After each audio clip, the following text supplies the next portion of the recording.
तो दोस्तों सीजेपी की फंडिंग का राज खुल चुका है एंड फंडिंग जहां से आ रही है कभी उसकी इन्वेस्टिगेशन नहीं होने वाली है। हमें मानव जी इसकी पूरी फंडिंग जो है पीएम केयर्स फंड से आई है। व्हाट? क्या पीएम केयर्स फंड सीजेपी को फंड कर रहा है? कोई भी न्यूज चैनल आज शाम को ये हेडलाइन नहीं चलाने वाला, पक्की बात है। देखो फंडिंग कहां से आ रही है, शायद मैं और आप ये बात अच्छे तरीके से जानते हैं, लेकिन आगे चल के बात करेंगे इसके बारे में। ऑल्सो झारखंड के प्रोटेस्ट में अमन चोपड़ा पहुंचे हुए हैं ग्राउंड रिपोर्ट नहीं, ग्राउंड बेइज्जती करवाने के लिए। गजब हालत है। आदिवासी और मूलवासी क्या होता है? छात्र छात्र होता है।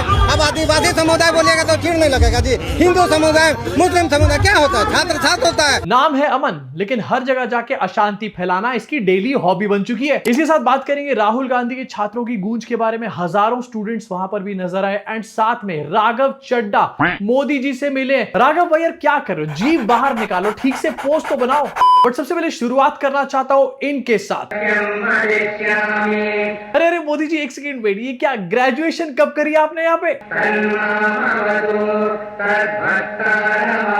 अब जो लोग नहीं जानते, ये है आईआईटी दिल्ली का कॉन्वोकेशन सेरेमनी, जिसमें मोदी जी जा रखे थे बच्चों को डिग्रियां डिस्ट्रीब्यूट करने के लिए। मतलब वो बंदा जिसके पास शायद खुद डिग्रियां नहीं है, वो आईआईटीएंस को डिग्रियां डिस्ट्रीब्यूट कर रहा है। मेरा सर फोड़ दो कोई। मोदी जी 12 साल से प्रधानमंत्री और आईआईटी की ये हालत हो चुकी है। आईआईटी के कॉन्वोकेशन पे मंत्र बज रहे हैं, यहां पर बच्चों को खड़ा करा हुआ है भगवा कलर पहना करके। अबे आईआईटीएंस है या कावड़िए? अब मोदी जी ने यहां पर जाके क्या बातें करी आपको बताऊंगा, लेकिन असली ट्विस्ट आपका दिमाग हिलाने वाला ये भी आपको बताऊंगा। बट उससे पहले आपको बताना चाहता हूं, सोशल मीडिया पे बहुत सारे आईआईटी के ग्रेजुएट्स हैं जो ये बता रहे हैं कि इस इवेंट की वजह से उनको कितनी प्रॉब्लम हुई। बहुत सारे लोगों के सेलिब्रेशन कैंसिल हो गए, उनके पेरेंट्स यहां पर नहीं आ पाए क्योंकि मोदी जी को यहां पर प्रकट होना था। देश का कोई युवा इंजीनियर गर्व से कह रहा है, first in my blood line to build a rocket. First in my blood line to build a rocket. Rocket नहीं, रॉकेट। अभी first in my blood line की क्या स्टोरी है ये आपको बताऊंगा, लेकिन मोदी जी ये जो कोई इंजीनियर बोल रहा है ना first in my blood line, वो साथ में ये भी बोल रहा है कि first in my blood line to witness this level of corruption. In fact first in my blood line to see a प्रधानमंत्री in front of teleprompter doing अब्बा डब्बा जब्बा। लवणे न भोजम। और साथ में ये भी बोल रहा होगा first in my blood line to see 56 inch का छोटा बंदर। अब देखो जोक्स अपार्ट, ये जो first in my blood line Modi ji ने बोला ये जेनजी फ्रेज है एंड जेनजी से कनेक्ट करने के लिए ही मोदी जी यहां पर एक्चुअली में पहुंचे थे, क्योंकि पढ़ाई से तो कोई लेना देना है नहीं। अब देखो पहुंचे थे तो पहुंचे थे, लेकिन जो ड्रामेबाजियां यहां पर हुई हैं, इनफैक्ट द टेलीग्राफ की एक रिपोर्ट है जो बाद में डिलीट हो गई एंड इसमें यह बताया गया था कि आईआईटी के स्टूडेंट्स को बताया गया था कि कैसे बाउ डाउन करना है, कितना लो झुकना है मोदी जी के सामने। जंतर मंतर के स्टूडेंट्स को तो झुका नहीं पाए, यहां पर पहुंच गए स्टूडेंट्स को झुकाने के लिए, लेकिन यहां वाले भी ज्यादा दिन तक झुकेंगे नहीं। इनफैक्ट इस रिपोर्ट में यह भी बताया गया कि मोदी जी की वजह से इतनी रिस्ट्रिक्शंस वहां पर कर दी गई थी कि बैग्स बॉटल्स अलाउ नहीं करे गए थे, पेरेंट्स को यहां पर अलाउ नहीं किया जा रहा, बस मोदी जी के एंट्रेंस और उनके मंत्र चल रहे थे यहां पे। अभी आर्टिकल जिसमें सारी बात बताई गई थी इसको डिलीट करवा दिया गया एंड दिस शोज अगेन कि प्रेस फ्रीडम इंडेक्स इतनी लो क्यों है हमारी कंट्री में। वैसे मेरे हिसाब से ये न्यूज ना पूरी तरीके से फेक न्यूज है, क्योंकि अगर स्टूडेंट्स को झुकना सिखाना होता ना तो कहीं ना कहीं तो वहां पर गोदी मीडिया के लोग भी नजर आ जाते हैं, क्योंकि सबसे अच्छा तो वही झुकते हैं। इसके साथ आगे बढ़ना चाहता हूं, उनके बारे में बात करना चाहता हूं जिनको नहीं झुका पाए हमारे Modi ji, cockroach Janata party. And बार बार एक क्वेश्चन आ रहा है कि इनकी फंडिंग कहां से आ रही है, तो फाइनली यहां पर कॉकरोच जनता पार्टी के स्पोक्स पर्सन बता रहे हैं कि इनकी फंडिंग पीएम केयर्स फंड से आ रही है। अब क्या इसकी इन्वेस्टिगेशन होगी? ये जो आरोप लगे कि इस आंदोलन की फंडिंग कहां से हुई, सीजेपी को इसके लिए पैसे कहां से मिले, इस पर आपका क्या कहना है? नहीं, हमें मानव जी इसकी पूरी फंडिंग जो है पीएम केयर्स फंड से आई है।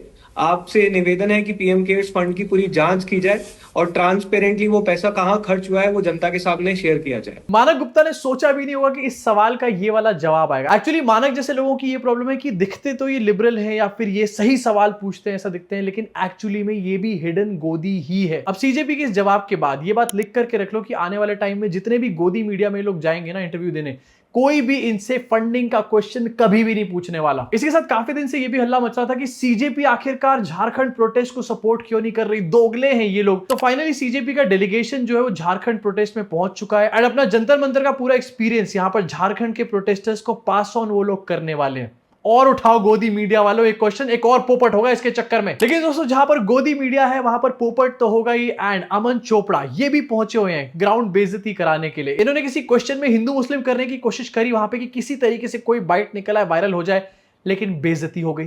तो आप लोगों का आदिवासियों का समर्थन है पूर्णतः छात्रों के साथ आप लोग हैं? यही प्रेस वाला से हमसे मूड खराब होता है। अरे गजब हालत है। आदिवासी और मूलवासी क्या होता है? छात्र छात्र होता है। अब आदिवासी समुदाय बोलिएगा तो चिढ़ नहीं लगेगा जी। हिंदू समुदाय, मुस्लिम समुदाय क्या होता है? छात्र छात्र होता है। आपका बेटा है, आपका भाई है, हमारा भाई है।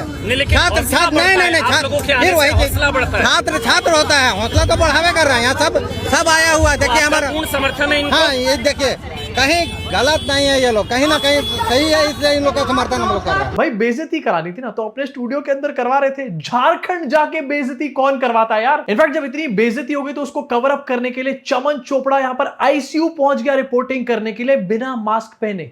दरबारी पालतुओं, सरकार यहाँ पर कांग्रेस को कवर देने वाले जितने भी पालतू पीआर पत्रकार जो यहाँ पर पहुंचे थे ना, आपको ये पता ही नहीं लगा होगा। एक छात्र जो है वो इस वक्त बिस्तर पर है, 5 किलो वजन कम हो चुका, आईसीयू में भर्ती हो चुके हैं। राहुल, पता लगा आप में से किसी को?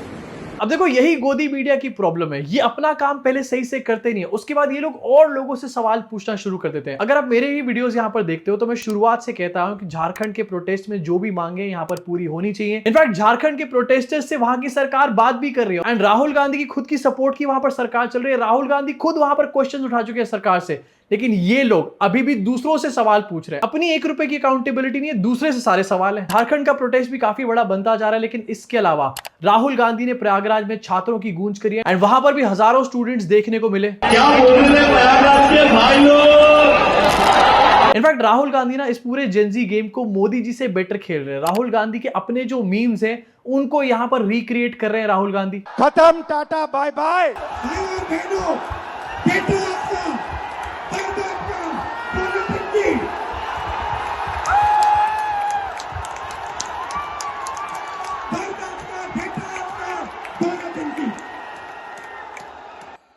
ये सिस्टम है। अम्बेडकर जी ने कहा था सोशल, पॉलिटिकल, इकोनॉमिक। ये देखिए, ये है इकोनॉमिक। पैसा, अडानी, इनकी आमदनी 10 साल में 30 गुना बढ़ी है।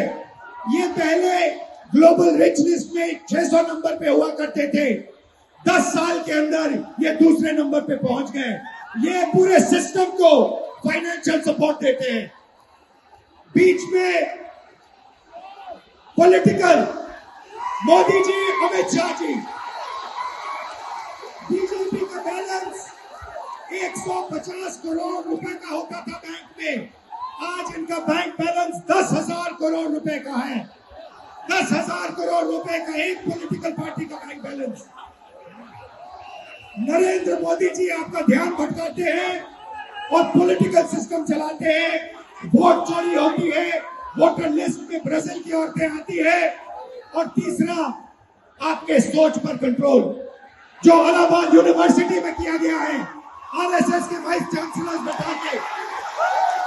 पहले तो सिर्फ मोदी सरकार की बात हो रही थी, लेकिन अब अडानी एंड आरएसएस की भी साथ में यहां पर बात हो रही है एंड सबको एक एक करके एक्सपोज किया जा रहा है। अब जहां पर पूरा इंडिया इस टाइम पर बीजेपी आरएसएस सवाल पूछ रहा है, कुछ ऐसे भी लोग हैं जो और पार्टियां छोड़ करके बीजेपी में जा चुके हैं। कितनी ही किस्मत खराब रही होगी। राघव चड्ढा एंड सायोनी घोष रिसेंटली दोनों मोदी जी से मिले एंड राघव चड्ढा का उसके बाद से ये वाला क्लिप काफी ज्यादा ट्रेंड कर रहा है। और मेरा ये मानना है कि बीजेपी एक गुंडों की पार्टी है, अनपढ़ गुंडों की पार्टी है। वो सिर्फ गुंडागर्दी करते हैं और पेट्रनेज देते हैं गुंडों को। भाई की इन फोटोज को देखकर वैसे मुझे प्यार का पंचनामा का एक गाना याद आ गया। गाने का नाम है बंद गया पट्टा, देखो बंद गया पट्टा। ऑल्सो सायनी घोष ने भी रिसेंटली मोदी जी से मुलाकात करी एंड सायनी घोष ने खुद राघव चड्ढा को एक टाइम पे कॉल आउट किया था। अब राघव चड्ढा भी मिल रहे हैं और ये भी मिल रही है। अब इन दोगलों के ऊपर आपका क्या सोचना है नीचे कॉमेंट सेक्शन में भी भड़ास को जरूर निकालना। ऑल्सो जाते जाते आपको बताना चाहता हूं कि यूएस के सेनेट में एक बिल पास कर दिया गया है जिसके तहत इंडिया के ऊपर 100% टैरिफ लगाया जा सकता है। लगा नहीं है, लेकिन अब यूएस लीगली इंडिया और चाइना जैसी और बहुत सारी कंट्रीज के ऊपर 100% टैरिफ यहां पर लगा सकता है। यहां पर हर आए दिन मोदी जी ट्रंप के सामने सरेंडर कर रहे हैं और दूसरी तरफ ट्रंप हमारे साथ क्या कर रहा है। इसके साथ इस वीडियो को यही खत्म करना चाहूंगा। अब आपका क्या सोचना है इन सब चीजों के बारे में नीचे मुझे बताना जरूर। एंड जाते जाते आपको याद दिलाना चाहूंगा सब्सक्राइब का बटन और बेल आइकन नहीं दबाया तो किस चीज का वेट कर रहे हो? मोदी जी फिर से एंट्री करें क्या?